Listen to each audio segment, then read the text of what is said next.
Chupitaco dedicado a mi grupo PI, Sembran Profesionales. Antón Pirulero se ha cogido vacaciones esta noche por el vino, por la broche, soy mejor que Pedro Roche.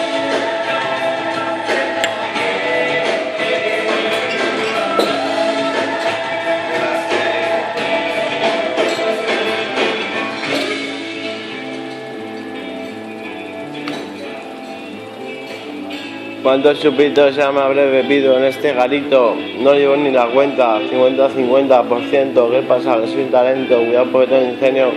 Lo mejor del meollo, ¿qué pasa? Que no me enrollo, simplemente blasfemo contra la dictadura, que me la pone dura, como tu abuela sin dentadura. Y no le dejaré ni propina, que se aguante, que se achante, que por aquí no pasa por delante. El cirus se anima, llega la amenaza con su realeza y gentileza. Simplemente porque es una belleza, no es nada feo, me siento feo, soy lo que más quiero, feo.